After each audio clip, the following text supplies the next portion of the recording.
Kien pjaċira lija li flimkien ma' CEO ta' Heritage Malta niġjaw dalodu fil-palazz fejn qed isiru xogħlijiet ta' ristawr estensivi.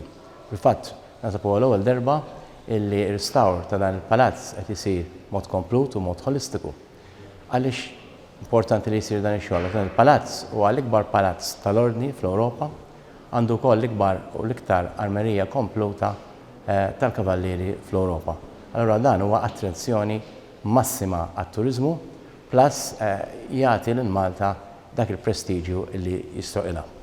Dan il-proġett sa jiswa biċini 30 miljun euro, ġifieri huwa proġett nazzjonali massiġġ kbir ħafna, parti minn dawn il-flejjes ġejjin mill-fondi Ewropej, però l-maġġoranza tal-ispiża qed joħroġ għall-Gvern. Għaliex għax il-Gvern jemmen illi l-patrimonju Malti huwa essenzjali għall-identità Maltija u essenzjali wkoll biex inkattru l-ekonomija tagħna. Huwa il-magnet huwa l-iktar ħaġa li tixpruna lin-nies jiġu jgħixu jaħdmu hawn u hija l-iktar ħaġa li tixpruna lit-turisti jiġu f'pajjiżna.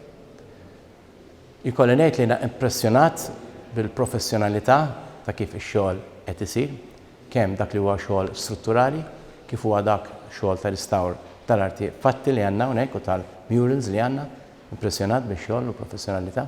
Allura xtaqt ningrazzja lil Heritage Malta, il-CEO ta' Heritage Malta, il-periti u l-professjonisti ta' Heritage Malta u l-ħaddiema li qed jaħdmu hawnhekk u nirringrazzjahom tal-impenn tagħhom.